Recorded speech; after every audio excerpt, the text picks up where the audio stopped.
السلام عليكم ورحمة الله تعالى وبركاته. مرحبا بكم في قناتكم البساطة والنجاح.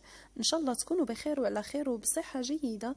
فيديو اليوم كما كتشوفوا واحد المشروب اللي هو نقدر نقول لكم سحري، لانه فعلا عنده واحد النتيجة اللي هي زوينة. نتمنى انكم تتابعوا الفيديو وتبارطاجيوه مع الاصدقاء والصديقات. نخليكم مع الفيديو فرجة ممتعة. نبداو على بركة الله. عندي كأس ديال الحليب، صفار بيضاء، من الاحسن يكون البيض البلدي. وعندي هنا المكون الرئيسي اللي هو الثومه، كما كتشوفوا واحد الضريس اللي هو صغير، كاس ديال الحليب، صفار بيضاء، وراس ديال الثومه. اول شيء غادي نبداو به، غادي نديرو كاس ديال الحليب ديالنا في واحد الكاسرون اللي غادي نديروها فوق النار، وغادي نقسمو. ضروري تقسموه باش يطلق هذاك الثوم الفوائد ديالو في الحليب. وغادي نديرو فوق النار اللي هي هادئه حتى يغلي لنا لمده دقيقه او دقيقتين. نقصوا عليه البوطه حتى يغلي مزيان مزيان، يعني ديك الثومه تطلق الفوائد ديالها في الحليب.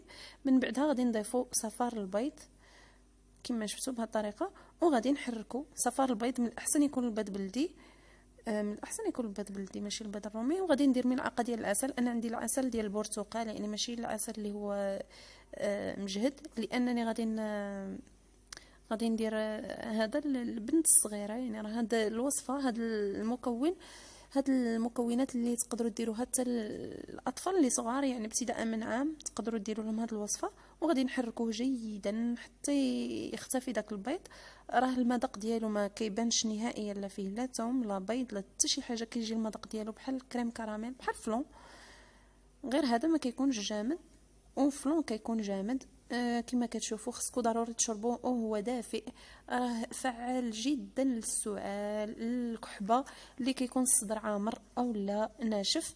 فعلا كتعطي واحد النتيجه اللي هي رائعه، خصوصا الا كانت السعال في البدايه ديالو كيعطي واحد النتيجه اللي هي رائعه. السعال يعني الكحبه.